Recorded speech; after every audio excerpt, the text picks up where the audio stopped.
We have another great guest joining us. You may recognize him from the way he eats his pizza so abnormally that it's almost disgusting. Do you want to introduce yourself? Well, I'd first like to say the way that I eat pizza is completely normal. And yeah, my name is Ayush. I'm sure most of you know me. Uh, I graduated in 2020 along with Jack and Eli, and I'm glad to be here. Great. And We're let me just expand a little bit about how I eat pizza. I think that's super important before we really get into discussion. The way I eat all right. pizza We'll do is this a again. little bit off the end of it, right? And then a little bit of the crust, right? Because like I don't want to leave the crust just for the end. So then I eventually eat it until I basically have a bite of crust with every single bite at the end. So it's like a balanced mix of just cheese, of like cheese and part of the crust. You know? Like No, you don't no. want just crust or just Anyways, Everyone wants just crust. anyways, um, we brought that's a you on. breadstick. We brought you on to speak about whatever the heck you want to speak about. We're gonna give you the floor. Just say your thoughts, opinions, feelings about anything that's happened in the last year or yesterday. Um, yeah, it's your turn now. Yeah. Well, I'm personally going to be talking a little bit about just the whole Trump drama in general and how that's really impacted the state of America and what we believe in our democratic institutions and how we can kind of move forward. So I feel Trump's actions recently have really showed that he has no blatant respect for our democracy. It was founded after like 2016. Well, it was found after the 2016 election that like Russia blatantly intervened in our election. And there have been multiple people, multiple staff members, and even like his relatives who have blatantly come out and said that, hey, he has contacted other world leaders to intervene in the 2020 election on his favor. Point in case, China, Turkey, all these individuals where he acts like he doesn't have respect for them, but on the side he like begs them to work for him and work with him to get him reelected. So like in the case of like soybeans, he increased like international tariffs on them, meaning that we were going to increase the domestic growth of soybeans instead of buying them from China. But on the side, he promised them saying that, hey, we'll lower the tariffs way later as long as you can promise us like some support in the election, thus meaning voter like fraud and intervention there, right? It's like events like these that were already laying out the foundation of Trump's actions, I feel. And he's really just had no respect for the entire process. And I think the Georgia phone call that happened the other day with the Secretary of State there really just lays it all down fully at the end of the day. I need like 11,870 votes or something like that. I don't know the exact number, but he needed like a certain amount of votes and he kept mentioning it on the call. Like, I want this many votes. Can you just find them and just say that we just made a counting error? This is actually the results. I mean, that's basically worse than Watergate. Like, you're full on, like, just saying, give me these votes. Like, find me these votes and give them to me. And I'm like kind of proud of the establishment, at least the Republican establishment, for like standing up to Trump to an extent. But there's also members of the Republican establishment that have been also going against what the American people wanted with like the $2,000 paychecks, like the COVID relief paychecks and stuff like that. So it's just kind of been all over the place. And you see like Trump creating a divide in the Republican Party, but moreover, a divide in America, where like case in point, yesterday, where we saw his protesters storm the Capitol, destroy institutions, and threaten the lives of multiple representatives of the United States. Multiple individuals even had to hide and seek refuge in the building because it was unsafe to leave the area. More importantly, I know Mike Pence was still in the Capitol building because they could not get him to the White House to safety. And I think after that whole situation, a lot of members of his party just lost blatant respect for him.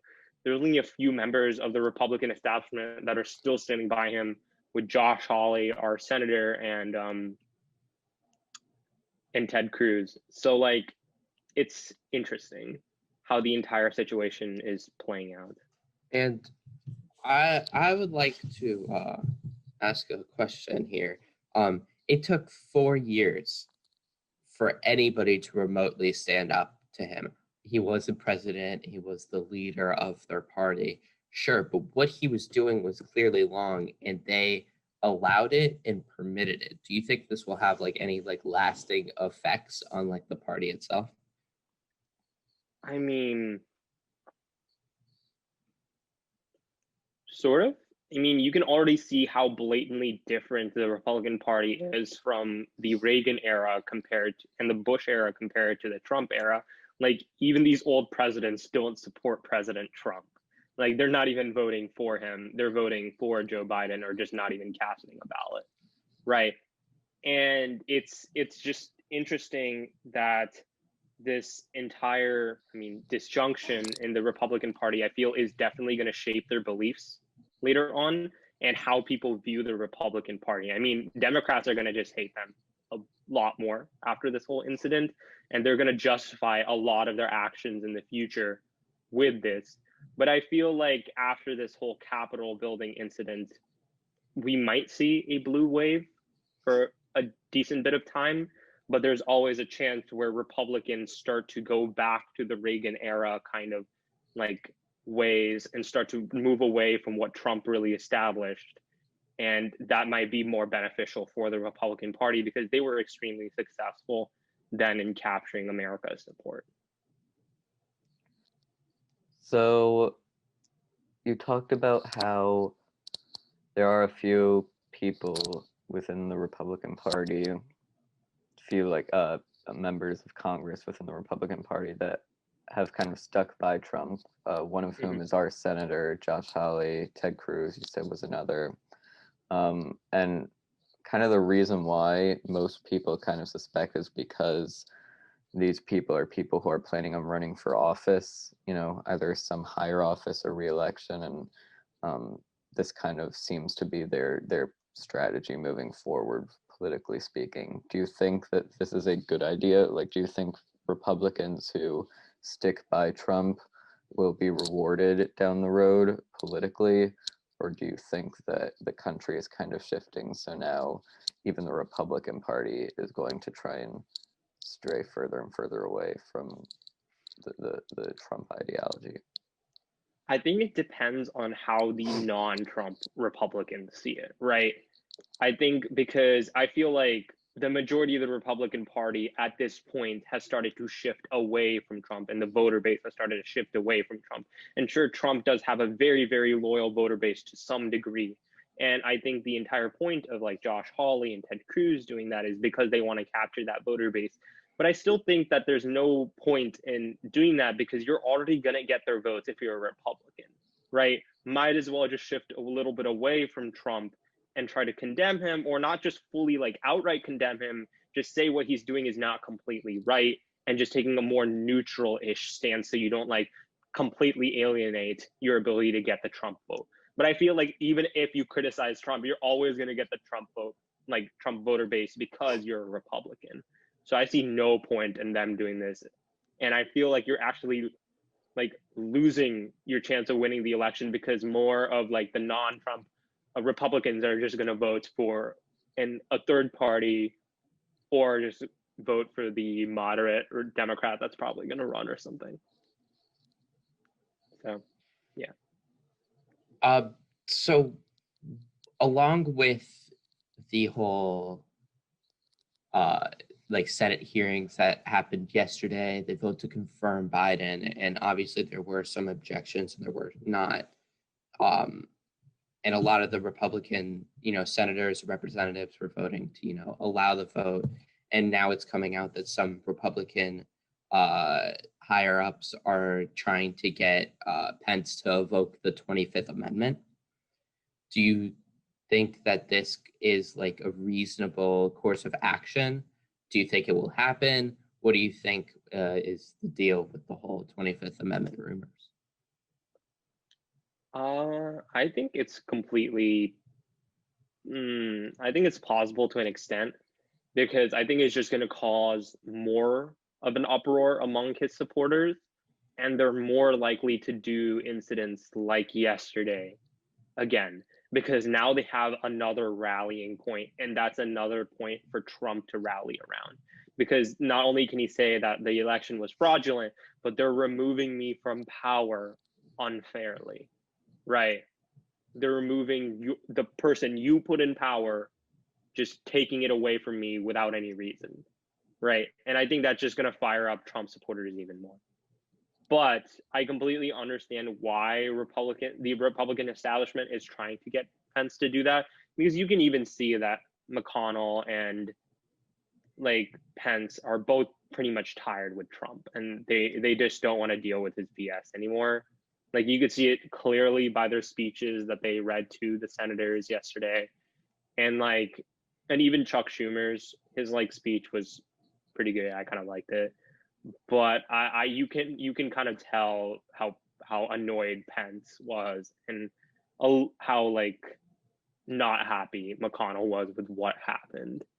And I don't know how likely it is to happen, but I think that it's probably a possibility. But I think it really depends on what Trump does in the next 2 weeks. If he starts to do all of this again, then I don't think they'll hesitate. But if he calms down a bit, I think they're just going to let it wait out.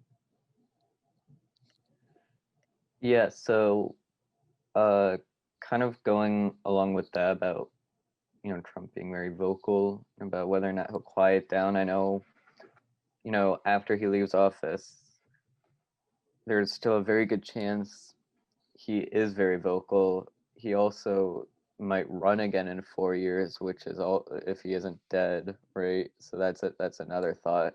And so, there's a very good chance that for the next 4 years, even though Trump won't be in power, we will be hearing a lot of Trump. So do you think that will have any effect on the country politically or ideologically, or do you think once he leaves office, he'll just be a crazy man shouting to an empty room? I think he's already established or done what he wants to do really in office, which is to enhance his personal businesses, gain some sort of political leverage, which he did by becoming the president, and will make more money, which he did as president.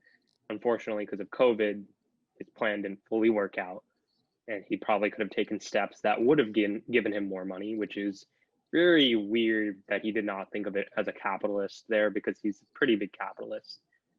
But I think that he probably will try to run again, but the Republican establishment is not going to let him run as a Republican. They're just going to stop him, because I know that the Republican establishment and Democratic establishments have done it before. Before we had the 2-term limits, they've stopped individuals from running for a 3rd term. There's no reason why they just can't let Trump put down Republican when he tries to run for a 2nd term.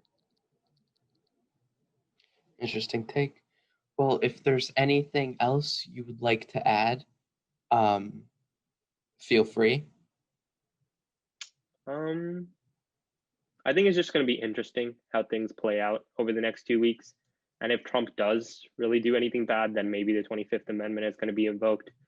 But it makes you also kind of wonder why.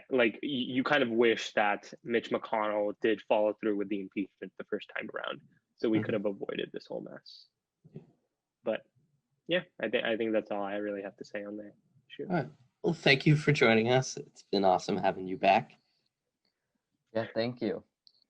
Yeah, for sure. It's been an honor coming on the podcast again, and I hope everything worked out for you guys.